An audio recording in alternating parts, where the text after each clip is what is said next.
Di sini saya akan menjelaskan menjawab soal nomor 3 terkait dengan prinsip dari fluida superkritis terhadap proses isolasi, di mana fluida superkritis itu adalah suatu teknik isolasi senyawa dengan menggunakan tekanan dan suhu yang kritis, di mana ketika terjadi kombinasi temperatur dan tekanan suatu zat yang berbeda dalam termodinamika antara gas, cairan, dan padatan, maka disebut sebagai titik triple zat atau titik kritis pada suatu zat, di mana penggunaan prinsipnya adalah dengan dilakukan pemompaan pada fluida superkritis menggunakan bejana yang telah dilapisi dengan sampel, dan selanjutnya dilakukan pengurangan tekanan pada fluida untuk mengumpulkan komponen yang diekstraksi, di mana instrumennya itu terdiri dari pompa tekanan tinggi untuk menampung sampel, kemudian juga ada pembatasan dan perangkat pengumpul, misalnya pada wadah kosong atau juga tabung gelas yang mengandung pelarut CO2, di mana pelarut CO2 ini adalah pelarut digunakan dalam proses fluida superkritis ini, dengan oven yang digunakan sebagai pengontrol suhu dalam proses ekstraksi fluida superkritis ini, di mana dalam proses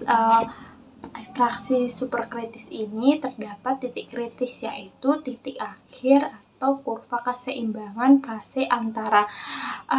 fase cair dan fase gas, di mana di luar ini mereka tidak dapat dibedakan dalam bentuk cair superkritisnya. Kemudian ada cairan superkritis. Nah, cairan superkritis ini ialah suatu zat yang berlaku seperti gas tetapi masih dalam berbentuk zat cair seperti cairan,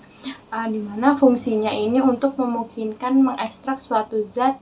dari zat lainnya yang bersifat serupa dengan air, di mana pada cairan superkritis ini akan melarutkan suatu zat, kemudian menurunkan tekanannya untuk mengubah cairan menjadi gas, kemudian akan membuat partikel yang sebelumnya terlarut menjadi jatuh dan mudah untuk dikumpulkan, di mana nantinya prosesnya dapat cepat dan menyebabkan zat terlarut ini memberikan ruangan yang lebih banyak, yang berarti mereka melarutkannya itu dengan cepat karena tekanannya ini tidak tergantung pada tekanan permukaan karena dia bersifat kritis. Tekanan permukaannya itu rendah karena dia itu sudah berada di fase yang sudah tidak cair tapi tidak berbentuk seperti gas, dimana untuk contohnya itu dapat dilakukan ekstraksi kopi sebelumnya itu dilakukan ekstraksi kopi itu dengan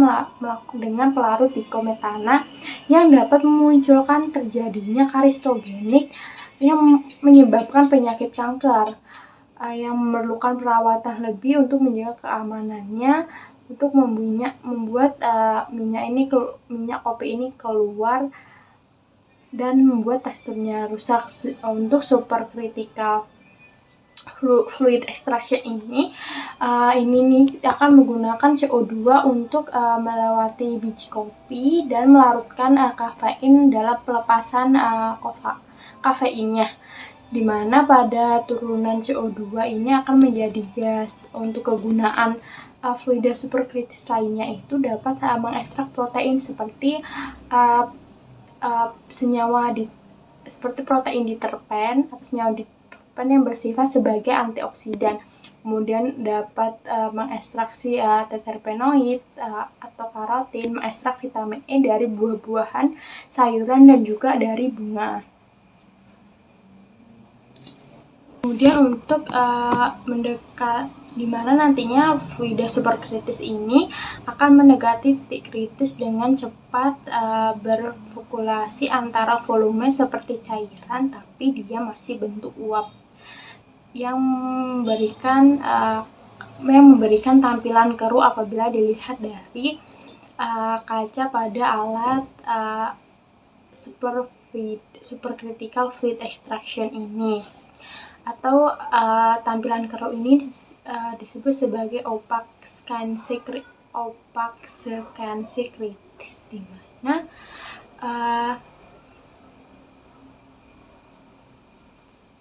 Dimana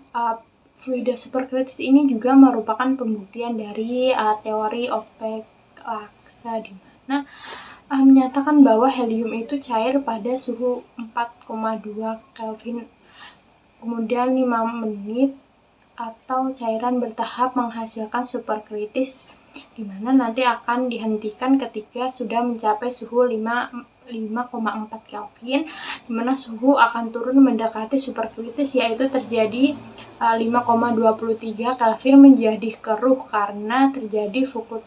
fluktuasi densitas, di mana suhu turun lebih jauh pada level kemudian menunjukkan pemisahan atau fase cairan uap, di mana nantinya juga pada isolasi senyawa bioaktif dengan menggunakan fluida superkritis ini, karbon dioksida atau CO2 akan dikomposisi menjadi kritis atau cair, kemudian akan masuk ke dalam tangki, dimana dipaksa nantinya dia tuh dipaksa oleh adanya tekanan dari CO2 cair, kemudian sampel akan masuk ke dalam tangki, kemudian akan terjadi kondensasi ekstrak dari karbon dioksidanya. Kemudian apabila sudah terjadi kondensasi, maka dipisahkan tangki, tidak menghasilkan, dimana dalam proses ini tidak menggunakan banyak pelarut, dimana karbon dioksidanya ini akan masuk lagi ke dalam tangki awal, kemudian pelarut dipaksa menarik zat yang dilarutkan, dimana CO2 ini menjadi ciri khas dari supercritical fluid extraction.